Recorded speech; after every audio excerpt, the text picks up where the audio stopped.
Assalamualaikum warahmatullahi wabarakatuh. Masih di mata kuliah biostatistik. Pada topik kali ini kita akan mempelajari tentang macam-macam hipotesis dan pengujian hipotesis. Oke, langsung saja. Ya, sebelumnya kita kasih motivasi belajar dulu ya. Ini nih, orang-orang yang berhenti belajar akan menjadi pemilik masa lalu. Orang-orang yang masih terus belajar akan menjadi pemilik masa depan. Jadi kesimpulannya, jangan pernah berhenti belajar. Teruslah belajar, walaupun semakin banyak belajar, kadang semakin pusing ya, atau semakin tidak mengerti. Jadi teruslah belajar.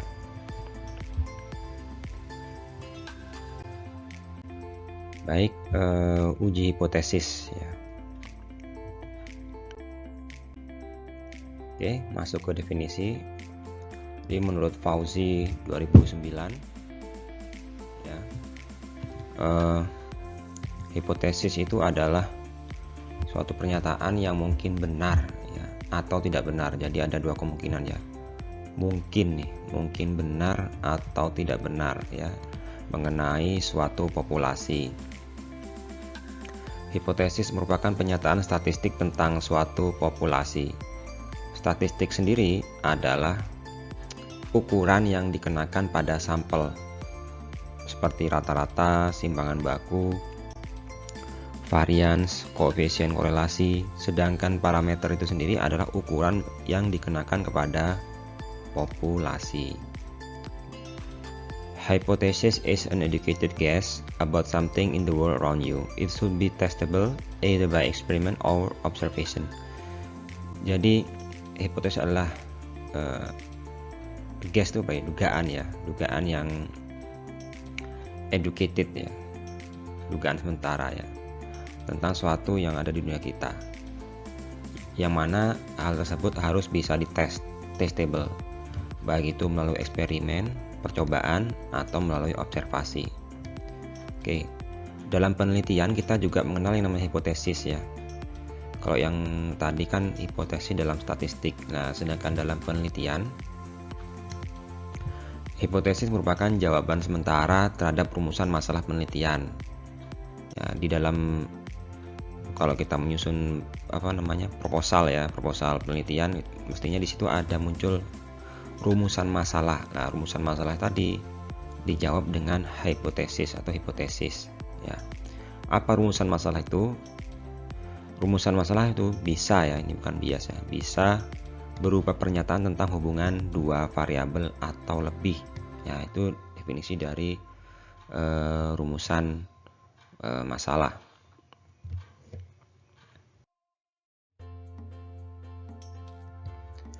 Baik, di sini kita lihat adalah apa sih bedanya hipotesis penelitian dan hipotesis statistik ya. Mungkin kalian masih bingung ya, apa sih bedanya, kenapa kok ada dua ya macamnya ya, dan penggunanya untuk apa. Oke, kita lihat pada tabel. Jadi hipotesis penelitian itu jawaban sementara terhadap rumusan masalah, sedangkan kalau hipotesis statistik itu adalah pernyataan statistik tentang parameter dari populasi. Mulai paham ya? Jadi kalau hipotesis penelitian itu jawaban sementara dari rumusan masalah, kalau hipotesis statistik itu pernyataan statistik tentang parameter populasi. Rumusan masalah tersebut bisa berupa pernyataan tentang hubungan dua variabel atau lebih variabel. Statistik itu meliputi ukuran-ukuran pada sampel seperti rata-rata, simpangan ya, varian, koefisien korelasi ya. Research hypotheses are predictive statement ya, about the relationship between variable. Jadi jawaban terduga sementara dari hubungan antar dua variabel. Research questions are similar to hypothesis, except that they do not entail specific predictions and are phrased in question format ya. Jadi rumusan masalah itu mirip dengan hipotesis, cuma disusun dalam bentuk kalimat tanya ya, question format. Baik, kita ke sini ke hipotesis statistik. Parameter, nah kalau tadi kan statistik ya. Sekarang parameter. Parameter itu adalah ukuran-ukuran pada populasi. Jadi sama, ada rata-rata, simpangan, varian, dan koefisien korelasi. Yang membedakan kalau parameter itu simbolnya. Kalau rata-rata di sini pakai X, rata-rata ya, X bar ya. Kalau untuk statistik, kalau untuk parameter mu bar. Nah, untuk simpangan pakai S, kalau parameter pakai sigma. Nah, kalau varian sigma kuadrat. Oke. Sehingga hipotesis statistik adalah taksiran terhadap parameter populasi melalui data-data sampel. Karena kita yang analisis adalah data-data sampel ya, bukan data-data dari populasi. Maka disebut dengan hipotesis statistik. Karena statistik itu merupakan merupakan ukuran-ukuran dari sampel ya, ukuran-ukuran dari sampel, sehingga yang dianalisis adalah data-data sampel. Jadi seperti itu. Oke, sekarang masih di hipotesis statistik ya. Jadi di hipotesis statistik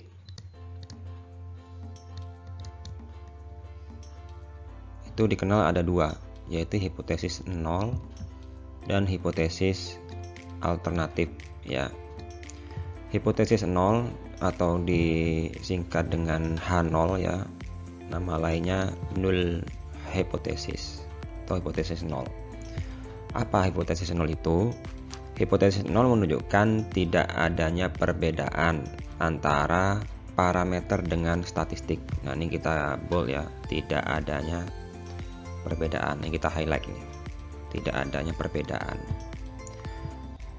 Juga menunjukkan tidak adanya hubungan ya, ini kita highlight, tidak adanya hubungan antar satu variabel dengan variabel yang lain. Dan yang ketiga, merupakan hipotesis yang akan diuji ya, ini hipotesis yang akan diuji, nantinya bisa diterima atau ditolak tergantung dari hasil eksperimen atau analisis dari data sampelnya. Jadi hipotesis nol itu adalah menunjukkan tidak adanya perbedaan atau hubungan ya antara satu variabel dengan variabel lain, dan hipotesis ini merupakan hipotesis yang akan diuji kebenarannya, apakah nantinya akan diterima atau ditolak ya. Nah, sedangkan alternatif dari hipotesis nol disebut dengan hipotesis alternatif ya, disingkat HA atau H1 ya. Jadi pasangannya itu ada H0 hipotesis 0 dan ada H1 atau hipotesis alternatif. Jadi seperti ini. Oke. Hipotesis alternatif itu menunjukkan adanya perbedaan antara parameter dengan statistik. Jadi lawannya hipotesis 0. Kalau hipotesis 0 tidak ada perbedaan, kalau hipotesis alternatif itu menunjukkan adanya perbedaan, adanya hubungan. Nah, dan sebagai alternatif keputusan apabila hipotesis 0 ditolak. Jadi nantinya jika hipotesis 0 diuji, jika diterima H0-nya diambil, tapi jika ditolak maka kita ambil yang hipotesis alternatif. Jadi seperti itu. Baik, di sini gambarannya hipotesis 0 versus hipotesis alternatif. H0 versus HA atau HI, ini sama aja. Jadi H0, a statement about a population parameter. Jadi sebuah pernyataan tentang parameter populasi. Alternative hypothesis is a statement that directly contradicts the null hypothesis. Jadi kontradiksi itu berlawanan ya. Oke. We test the likelihood of this statement being true in order to decide whether to accept or reject our alternative hypothesis. Sedangkan yang alternative hypothesisnya, we determine whether or not to accept or reject this statement based on the likelihood of the null or opposite hypothesis being true. Ya, jadi kita menguji apakah statement H0 ini benar untuk menentukan diterima atau ditolak ya. Jadi seperti itu.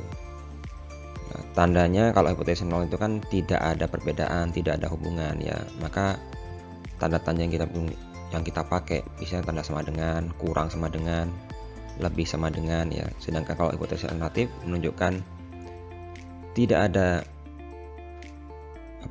ada perbedaan, maaf ya, ada perbedaan. Sehingga simbolnya tidak sama dengan, lebih atau kurang. Jadi seperti itu ya.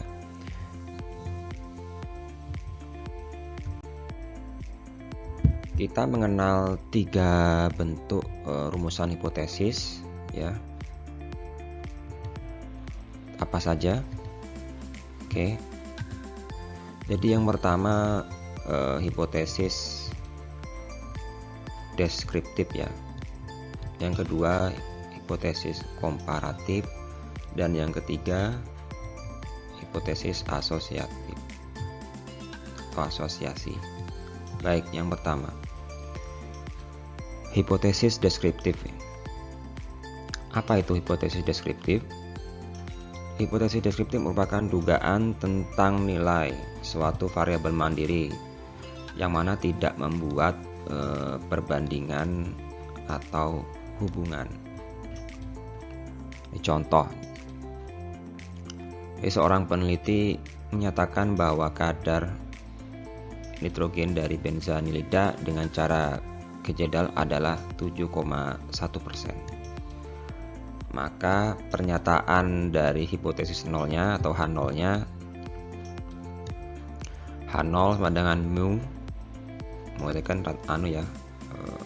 rata-rata parameter populasi, mu sama dengan 7,1%. Itu tidak ada beda, tidak ada perbedaan ya. H0-nya, HA-nya, hipotesis alternatifnya mu tidak sama dengan 7,1%, di mana mu di sini adalah kadar dari nitrogennya. Jadi seperti ini cara membuat hipotesis deskriptif ya. Tidak membandingkan dua variabel, jadi variabelnya cuma ada satu ya, variabelnya ada satu yaitu mu saja, dibandingkan dengan suatu nilai atau konstanta ya. Jadi satu variabel versus dibandingkan dengan satu nilai. Jadi ini hipotesis deskriptif. Jadi hanya ada satu variabel, hanya ada satu variabel. Nah, sekarang hipotesis komparatif. Apa sih hipotesis komparatif? Jadi hipotesis komparatif itu adalah pernyataan yang menunjukkan dugaan ya, perbedaan nilai satu variabel lebih pada sampel yang berbeda. Ya, nilai satu variabel lebih ya, biasanya dua variabel ya atau lebih. Ini contoh. Peneliti mengadakan penelitian terhadap perbandingan kadar vitamin C pada buah salak pondoh dan manisan buah salak. Jadi buah salak dengan manisannya dengan metode volumetrik. Jadi kita lihat di sini ada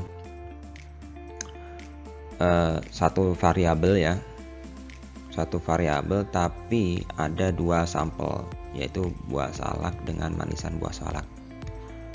Dua sampel di sini ini sama dengan dua grup ya. Kalau dalam hipotesis itu dua sampel di sini sama dengan dua grup. Nah, jadi apa nih?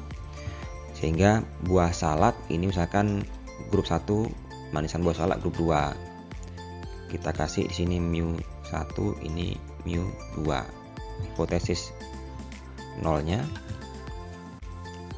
mu1 sama dengan mu2, artinya kadar vitamin C salak pondoh tidak ada perbedaan dengan kadar vitamin C manisan salak pondoh.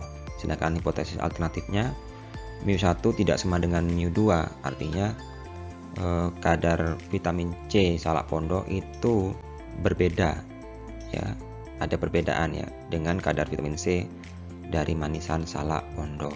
Jadi seperti ini kalau hipotesis komparatif, membandingkan dua sampel atau dua grup ya, seperti itu.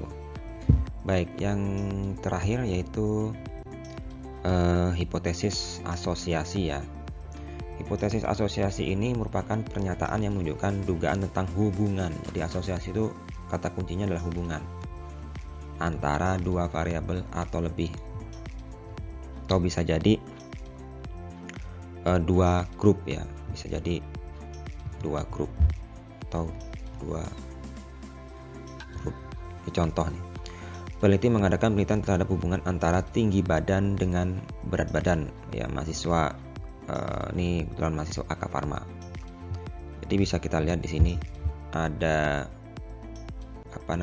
hubungan antara tinggi badan dengan berat badan. Jadi ada dua variabel ya, ada tinggi badan dengan berat badan. Jadi kita pengen lihat hubungannya, maka hubungannya ini kita susun menjadi hipotesis ya. H0 nya rho sama dengan 0, tidak ada hubungan, berarti nggak ada hubungannya ya. H hipotesis alternatifnya atau H1 nya rho tidak sama dengan 0, berarti ada hubungan, entah itu hubungannya linear positif atau linear negatif ya. Jadi dalam hipotesis asosiasi nanti misalkan dicari dengan korelasi persen, itu nilainya bisa 0, bisa positif, bisa negatif. Ini menunjukkan arah hubungannya. Kalau positif seperti ini ya, kalau negatif seperti ini, kalau 0 nah seperti ini, tidak ada hubungannya, ini konstan. Jadi sama seperti kita melihat nilai slope atau gradien dari grafik ya. Kalau positif naik seperti ini, kalau negatif turun, kalau 0 itu konstan. Jadi seperti itu.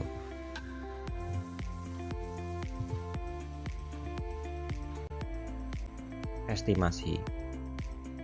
Jadi apa estimasi itu? Estimasi adalah suatu cara ya, adalah suatu cara pendekatan populasi berdasarkan sampel. Jadi dari data sampel kita mengestimasi populasi ya. Suatu cara pendekatan populasi berdasarkan sampel atau data sampel yang kita peroleh.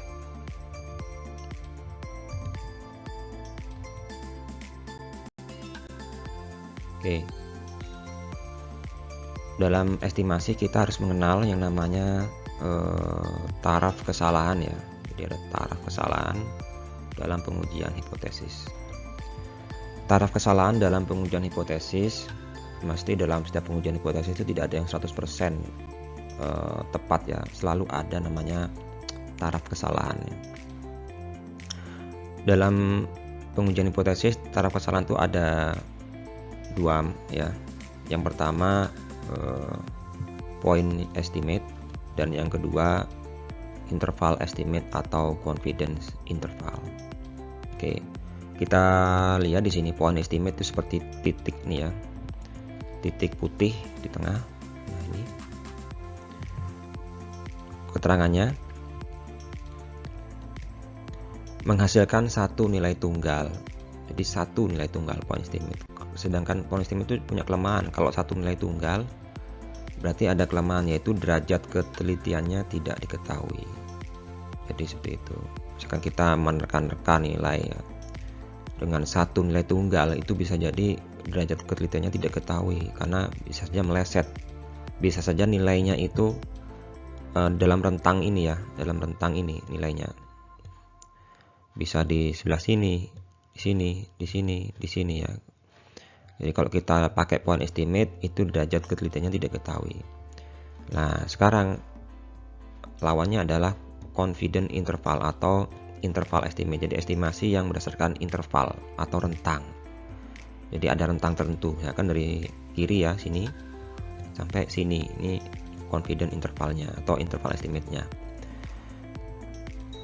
Dalam confidence interval itu memberikan nilai statistik dalam interval ya, punya kelebihan, yaitu ya, derajat kepercayaannya dapat ditentukan. Jadi kalau kita menggunakan confidence interval itu derajat kepercayaannya dapat ditentukan. Baik, ini adalah gambaran dari point estimate versus interval estimate ya. Ini contoh pernyataan. Oke, sekarang nih point estimate. Contoh pernyataannya, daya tahan kerja orang Indonesia itu sehari adalah 10 jam. Jadi ada suatu pernyataan, daya tahan kerja orang Indonesia sehari adalah 10 jam. Pernyataan ini mempunyai kelemahan, yaitu resiko kesalahannya tinggi. Bisa jadi daya tahan orang Indonesia itu 8 atau bahkan lebih tinggi, 12. Jadi resiko kesalahannya tinggi. Kita bandingkan dengan confidence interval atau interval estimate, estimasi interval. Misalnya, daya tahan kerja orang Indonesia itu 8 sampai 12 jam per hari. Nah, di sini ada interval ya, dari 18 ke 12. Jadi biar bisa 8, bisa 8,5, bisa 9, 9,5 sampai 12 jam. Artinya banyak nilai yang terkandung dalam interval 8 sampai 12. Ya. Kelebihannya apa? Resiko kesalahannya kecil. Ya, resiko kesalahannya kecil dibandingkan dengan point estimate atau estimasi titik ya. Oke, kalau kita lihat ya di grafik dalam bentuk kurva normal, distribusi normal, kita lihat bahwa semakin ini namanya poin, estimasi poinnya, estimasi titik. Nah, ini estimasi titik. Nah, ini semakin estimasi titik. Nah, ini yang tengah ini estimasi titik. Estimasi titik itu mempunyai kesalahan taksiran yang besar karena itu tadi ya, karena dia titik, sehingga ke kanan dari 10 jam misalkan itu adalah taksiran kesalahannya. Nah, sedang kita punya interval misalkan 8 sampai 12 jam. 8 sampai 12 jam ini ringnya di sini ya, dari sini sampai sini ringnya. Nah, di luar ring itu merupakan kesalahan taksiran. Ya, jadi yang sini sampai sini ya, itu merupakan kesalahan taksiran dari 8 sampai 12 jam. Nah, kalau kita intervalnya kita perluas ya, 6 sampai 14 jam. Nah, kalau kita perluas 6 sampai 14 jam, maka taksirannya ya tinggal ini aja. Taksirannya semakin mengecil. Ya, semakin mengecil kesalahan taksirannya. Jadi semakin besar intervalnya, kesalahan taksirannya juga akan semakin kecil karena akan banyak nilai yang tercakup di dalam sini ya, dalam dugaannya. Yang namanya dugaan hipotesis itu kan menerka ya, jadi jawabannya diduga. Jadi hipotesis ini saya gambarkan ya, hipotesis itu menduga jawaban dari suatu pernyataan. Ya, sedangkan jawaban itu bisa didekati dengan dua metode, dengan titik, estimasi titik atau interval. Misalkan tadi ya, daya tahan berdiri orang kerja, misalkan daya tahan kerja orang Indonesia adalah 10 jam. Nah, di sini langsung titik, ditetapkan 10 titik 10 jam. Maka taraf kesalahannya akan sangat besar, bisa jadi meleset, bisa jadi 11 jam, bisa jadi kurang dari 10 jam atau 9 jam, sehingga taraf kesalahannya kalau 10 jam itu sangat besar sekali. Kalau kita gambarkan di sini ya, taraf kesalahannya kalau 10 jam berarti di sini sampai ujung sini, yang sebelah kiri juga sama. Ya, ini merupakan taraf kesalahan. Kalau kita pakai interval, maka taksiran kesalahannya akan semakin mengecil ya, semakin ke kanan dan semakin ke kiri. Ya. Kita gambarkan misalkan ini tadi ya, saya ulang lagi, misalkan intervalnya, jawabannya berupa interval 8-12 jam, maka nilainya kan ada di sini ya, 8-12 jam. Sedangkan di luar itu merupakan kesalahan taksiran, jadi yang merah ini merupakan kesalahan taksirannya. Nah, jadi seperti ini. Semakin besar intervalnya, otomatis kesalahan taksirannya juga akan semakin kecil. Jadi 6-14 jam nih, kita lihat kesalahan taksirannya lebih kecil daripada yang 8-12 jam. Jadi seperti itu. Ada dua kesalahan atau type of error dalam pengujian hipotesis.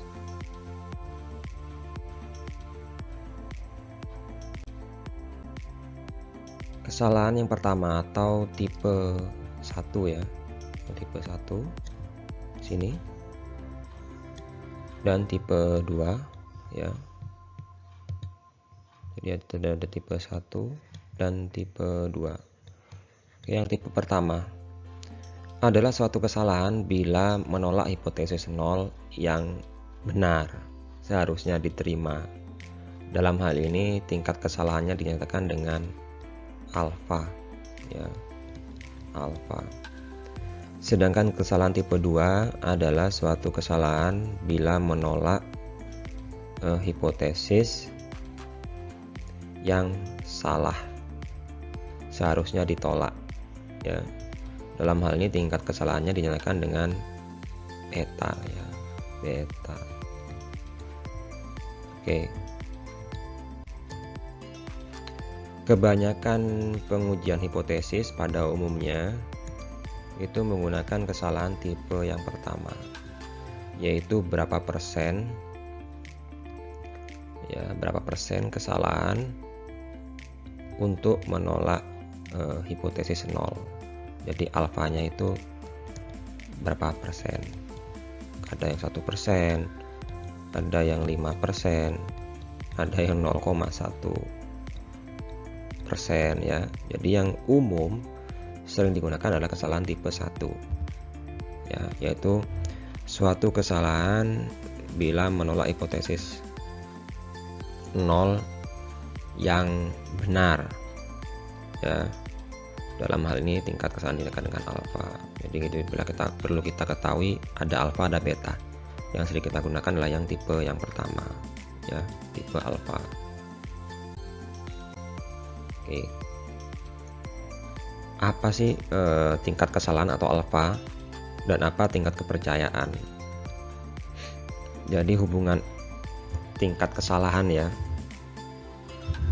alfa dengan tingkat percayaan, namanya lainnya adalah confidence interval. Ini tingkat kesalahan alfa, kalau tingkat kepercayaan namanya CF ya, atau confidence interval. Jadi hubungannya seperti ini, hubungannya kalau alfa itu ditambah CF itu sama dengan 100%. Jadi hubungannya semudah itu. Sehingga alfa itu sama dengan 1 min CF, atau CF sama dengan 1 min alfa. Jadi seperti itu hubungannya. Oke, kita lihat tingkat kesalahan alfa atau tingkat signifikansi ya. Nama lainnya nih ya, ada alfa, nama lainnya adalah tingkat signifikansi atau level of significant. Ini menunjukkan probabilitas atau peluang ya, menunjukkan probabilitas atau peluang ya, probabilitas atau peluang ya, kesalahan yang ditetapkan peneliti dalam mengambil keputusan untuk menolak hipotesis nol. Misalnya sebelum pengujian hipotesis ditetapkan tingkat signifikansi atau alfanya sebesar 5%. Artinya, ya ini penting ya, harus kita ketahui, keputusan peneliti untuk menolak hipotesis nol itu memiliki peluang kesalahan atau probabilitas kesalahan sebesar 5%. Misalnya, jika penelitian dilakukan pada 100 sampel, jadi misalkan kita punya 100 sampel data dari populasi yang sama, maka ada 5 kesimpulan yang salah dilakukan untuk populasi. Jadi kan 5% ya. 5 per 100 sama dengan 5%. Jadi seperti itu. Kalau sampelnya 1000 ya berarti ada 50 sampel yang dengan kesimpulan yang salah ya. Jadi seperti itu. Kemudian tingkat kepercayaan ya, atau confidence interval. Confidence interval itu menunjukkan ya, menunjukkan tingkat kepercayaan sejauh mana statistik sampel dapat mengestimasi dengan benar parameter populasi ya, dapat mengestimasi. dan atau sejauh mana pengambilan keputusan mengenai hasil uji hipotesis nol itu diyakini kebenarannya. Dalam statistika, tingkat percayaan nilainya berkisar dari 0 sampai 100 dan dilambangkan oleh 1 minus alfa. Jadi kalau tingkat kesalahannya 5%, maka otomatis CF-nya atau tingkat percayaannya itu 95% karena 1 minus alfa. Contoh, jika dikatakan tingkat kepercayaan yang digunakan adalah 95%, berarti tingkat kepastian statistik sampel mengestimasi dengan benar parameter populasi adalah 95%. Atau dengan kata lain, kita percaya bahwa 95% dari keputusan kita untuk menolak hipotesa nol adalah benar. Ya, jadi seperti itu. Kalau tadi kan 5% ya kesalahannya, berarti 5% kita dalam menolak hipotesa nol itu mengandung kesalahan. Jadi, atau dengan kata lain, keputusan untuk menolak hipotesa nol kita mengandung kesalahan 5%. Itu kalau kita pakai bahasa alfa. Tapi kalau kita pakai bahasanya 1 minus alfa atau tingkat percayaan, berarti bahwa kita percaya 95% dari keputusan untuk menolak hipotesa nol adalah benar. Ya, jadi seperti itu. Ada tingkat kepercayaan dan ada tingkat kesalahan atau alfa. Jadi alfa versus 1 minus alfa. Jadi kalau alfanya 5%, maka otomatis tingkat kepercayaannya adalah 95%. Kalau 1%, tingkat kepercayaannya adalah 99%.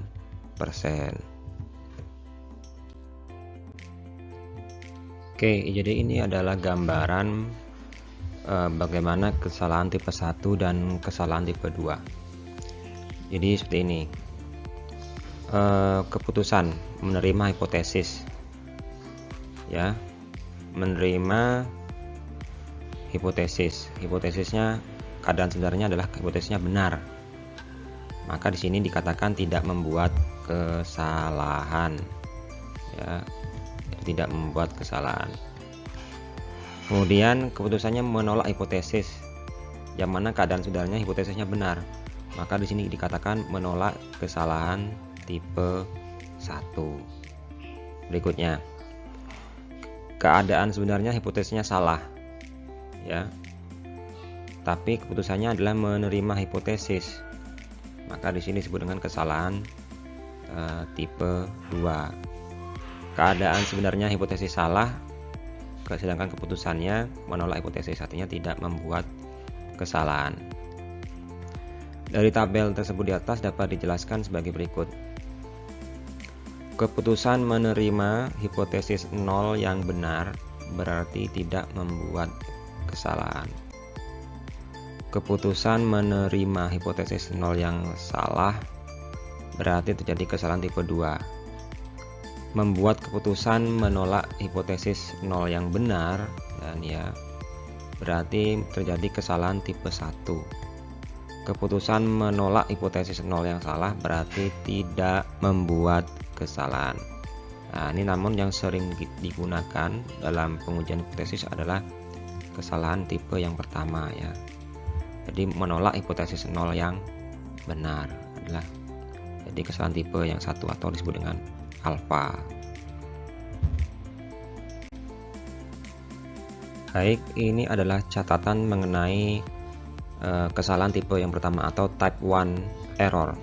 Jadi yang pertama adalah is the incorrect rejection of the null hypothesis. Jadi penolakan, ya, kesalahan dari penolakan dari hipotesis nol atau H0. Yang kedua adalah maximum probability is set in advance as alpha. Jadi kesalahannya dinyatakan dengan sebagai alpha, ya. Is not affected by sample size as it is set in advance. Jadi tidak dipengaruhi oleh ukuran sampelnya. Jadi alpha di sini tidak dipengaruhi oleh pengukuran atau besar dari sampel.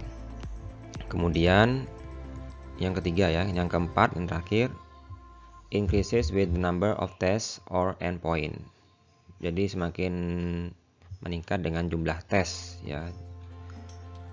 Misalnya ada 20 penolakan dari H0 dan satu sepertinya salah atau ada kesalahan, maka alfanya adalah 0,05 atau 5%. Jadi ada dari 20 pengujian H0, penolakan H0 ada satu yang keliru atau salah, maka alfanya adalah berarti 1/20 ya kali 100%. Jadi kesalahannya adanya 5%. Jadi seperti ini catatan tentang kesalahan tipe yang pertama atau type 1 error.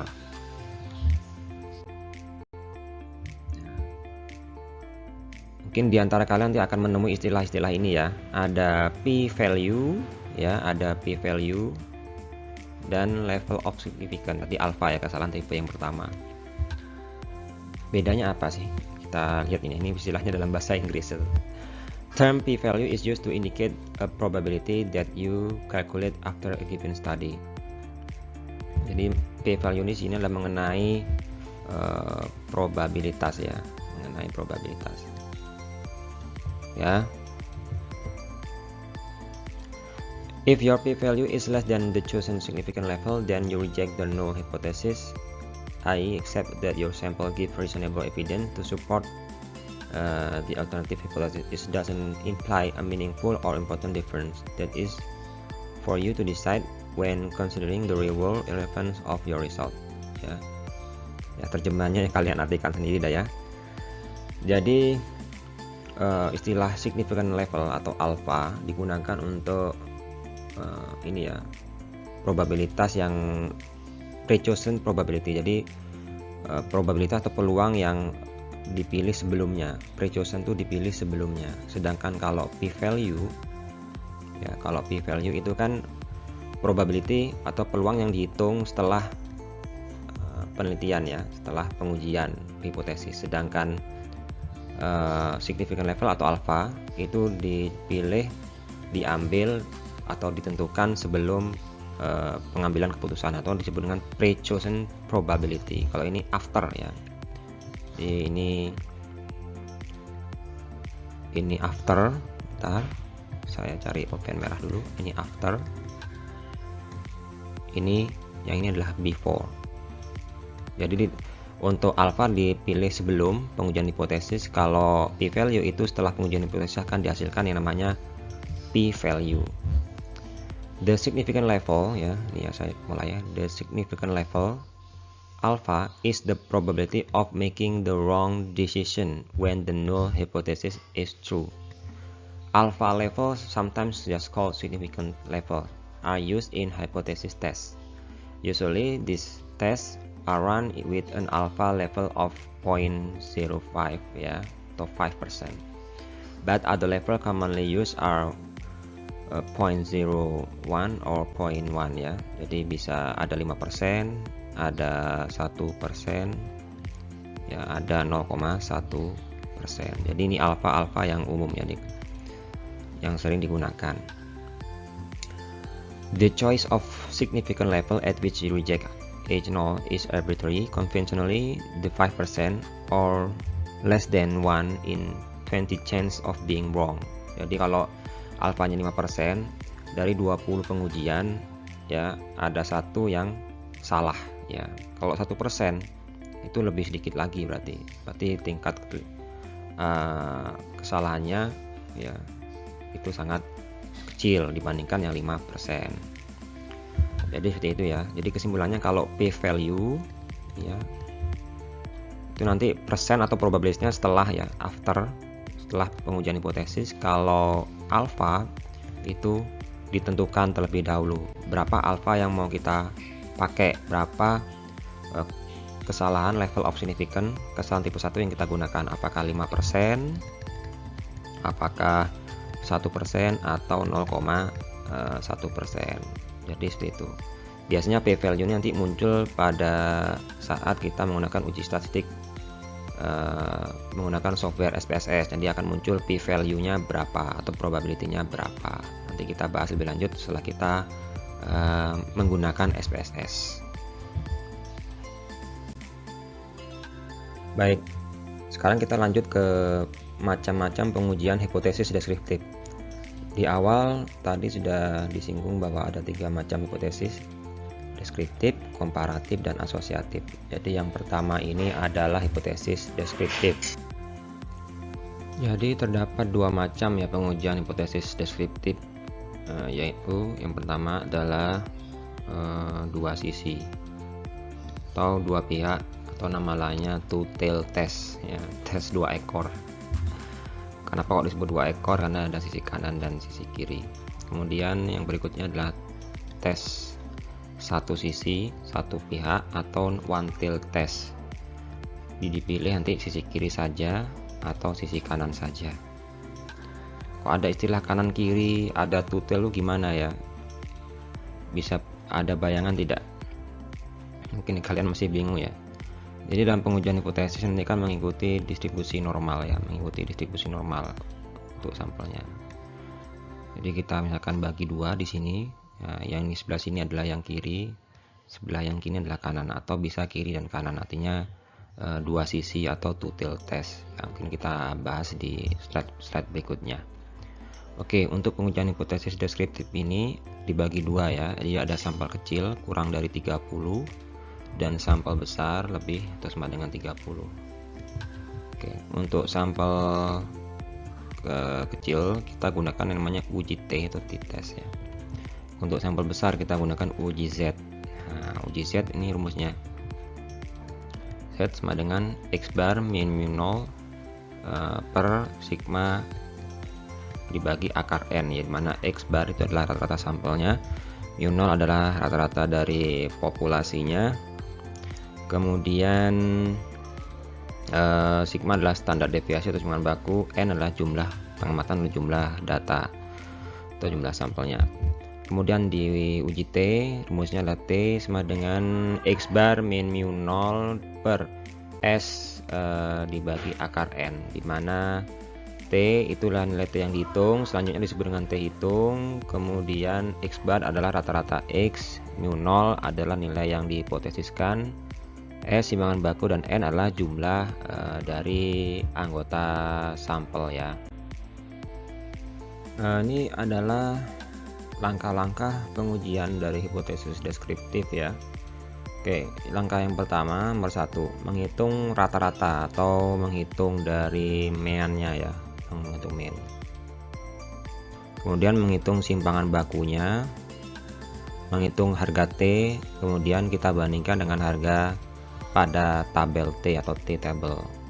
Yang kelima, menggambarkan kurva. Yang keenam, meletakkan kedudukan T hitung dan T-tabel dalam kurva yang telah dibuat ya.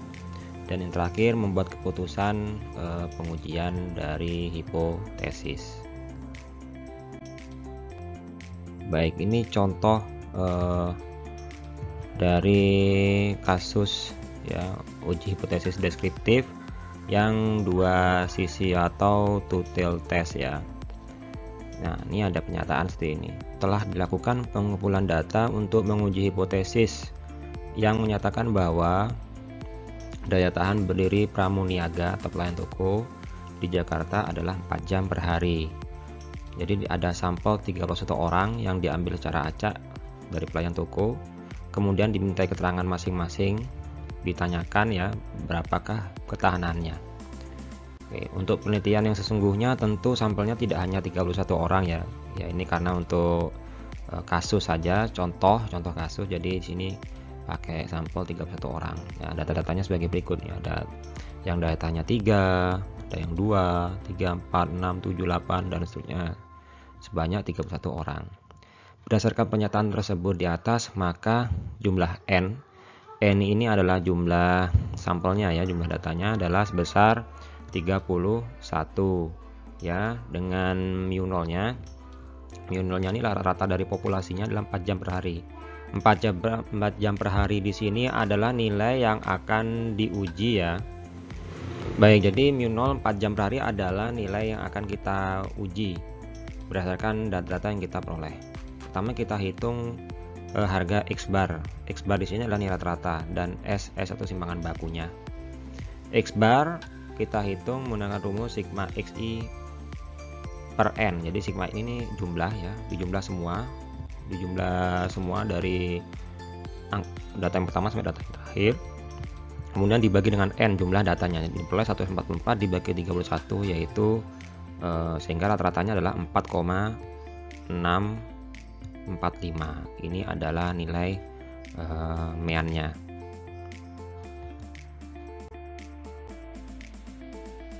Oke. Kemudian kita menghitung nilai simpangan baku ya. Nilai simpangan baku kita hitung dengan rumus simpangan baku untuk sampel. Ya, nanti silakan dicari ya rumus simpangan baku atau standar deviasi. Diperoleh nilai simpangan bakunya adalah 1,81. Baik, jadi rata-rata daya tahan beri Pramuniaga berdasarkan 31 responden adalah 4,645 per jam per hari. Selanjutnya dari rata-rata sampel tersebut akan diuji apakah ada perbedaan secara signifikan atau tidak dengan yang dihipotesiskan, di mana dalam hipotesis daya tahan berdirinya adalah 4 jam tiap hari. Jadi dari nilai 4,65 ini kita bandingkan dengan nilai 4 jam. Apakah ada perbedaan yang signifikan? Ya, jadi 4 jam ini kan nilai yang dihipotesiskan. Ini adalah nilai yang dihipotesiskan. Oke, kita gunakan rumus T ya, IT X bar min mu 0 per S per akar dari N. Jadi T sama dengan 4,645 min 4 per 1,81 per akar 31, sehingga diperoleh nilai T hitungnya. Ini adalah nilai sebagai T hitung sebesar 1,98. Baik, untuk membuat keputusan apakah hipotesis itu terbukti atau tidak, maka harga T hitung tersebut dibandingkan dengan T tabel. Kita lihat nanti di slide ini. Untuk melihat harga T tabel, maka didasarkan pada derajat kebebasan yang besarnya adalah N-1. N-1 di mana N-nya tadi 31 ya, kurangi 1 sama dengan 30. Dengan taraf kesalahan yang ditetapkan misalkan 5%, sedangkan pengujian dilakukan dengan menggunakan uji dua pihak ya, kanan dan kiri ya. Maka harga T tabelnya diperoleh adalah 2,042. Jadi kita rangkum ya, T hitungnya ini adalah 1,98, kemudian T tabelnya adalah 2,042 ya. Jadi kita bandingkan antara T itu dengan T tabel ya. Baik, di sini adalah tabel T ya. Tabel T yang diberikan di sini ada yang one tail ya.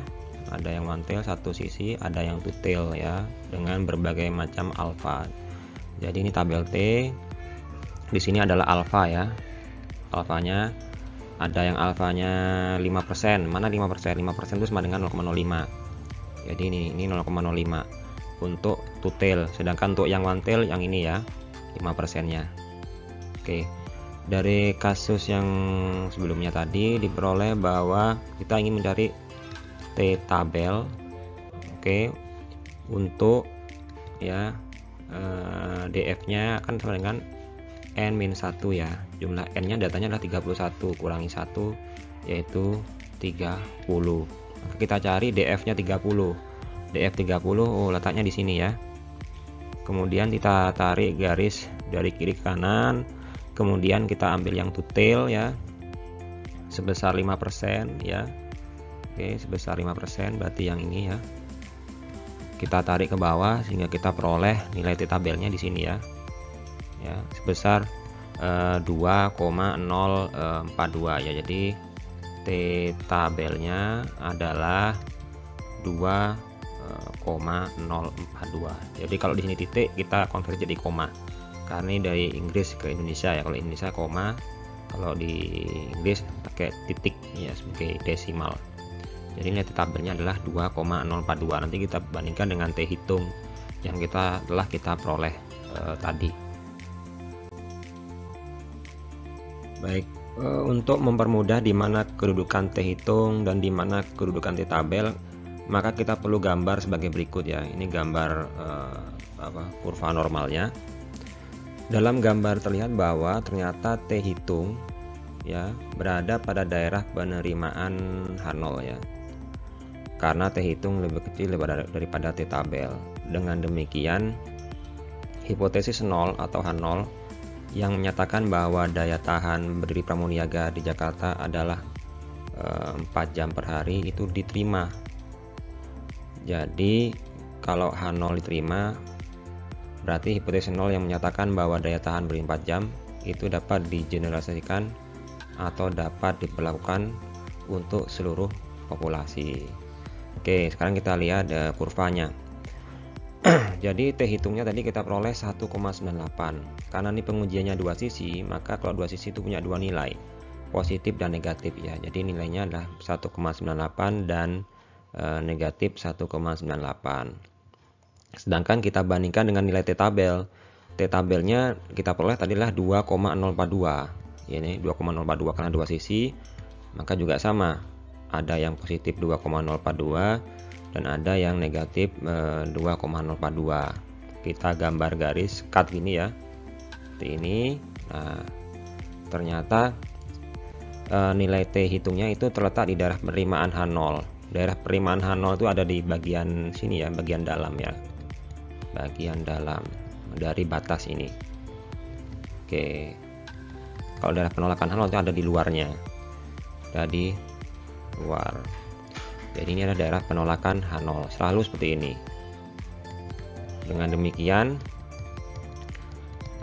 karena T hitung ya itu kurang atau lebih kecil daripada T tabel, masuk ke daerah penerimaan H0, artinya terima H0 yang menyatakan bahwa daya tahan berdiri Pramuniaga di Jakarta adalah 4 jam per hari. Jadi meskipun tadi diperoleh nilai X barnya 4, sekian jam ya, itu tidak berarti menolak H0 ya, berarti masih menerima H0 karena setelah dicari T hitungnya itu masih lebih kecil daripada T tabel, artinya masuk di daerah penerimaan H0. Dengan demikian kita menerima H0 karena T hitungnya kurang dari T tabel.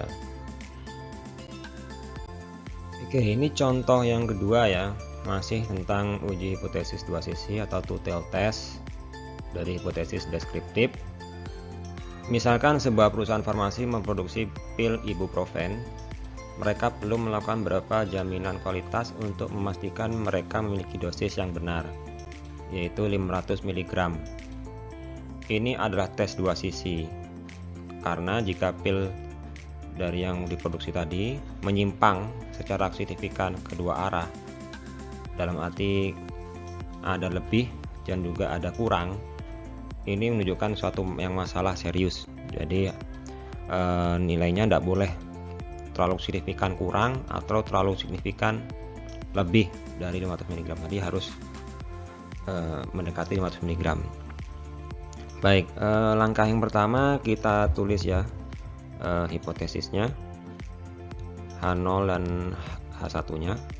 H0 nya berarti mu-nya adalah 500 mg, sedangkan hipotesis alternatifnya tidak sama dengan 500 mg ya. Jadi yang kita uji nanti adalah dari H0 nya, ini yang kita uji. Oke, langkah berikutnya adalah kita hitung skor Z atau Z skor ya.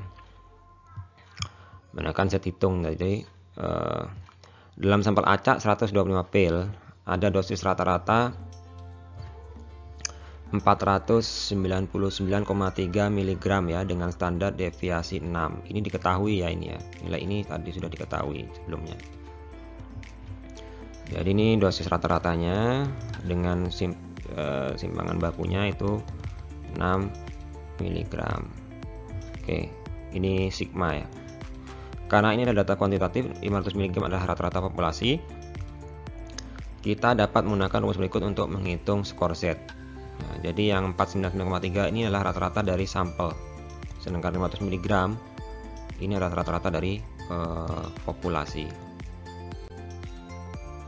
Baik, kita menggunakan rumus Z ya. Z sama dengan X bar min mu per sigma per akar dari N. Kita masukkan saja X barnya 499,3, min mu-nya rata-rata populasinya adalah 500, dibagi sigmanya 6 ya, simpangan bakunya 6, dengan jumlah sampelnya 125 pil ya. Kita hitung dan peroleh Z hitungnya adalah minus 1,304. Oh ya, jadi ini ya nilainya, ini adalah Z hitung.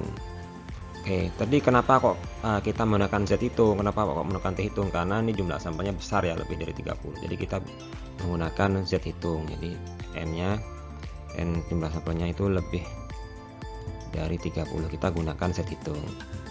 Oke, kita mendapatkan skor Z negatif yaitu min 1,304.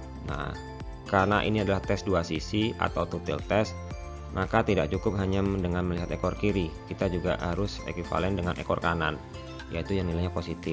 Jadi nanti kita bandingkan, kita lihat min 1,304 dengan 1,304 ini apakah kurang atau lebih besar daripada Z tabel. Nah, sekarang kita lihat Z tabelnya. Baik, di sinilah Z tabel. Kalau ini T tabel, yang Z tabel di mana? Ini yang bawah sendiri ya. Z tabel yang bawah sendiri. Kita misalkan punya two-tail ya, two-tail. Kita ambil yang dua sisi dengan alfanya 5% ya, atau tingkat signifikansinya 5%, 0,05. Kita peroleh, nah nilai Z tabelnya adalah sebesar ini ya, 1,96. Nah, ini ya. Jadi kita tuliskan sini Z tabelnya adalah 1,96. Jadi karena ini dua sisi itu berarti punya dua nilai ya, positif dan negatif. Ada negatif 1,96 dan positif 1,96.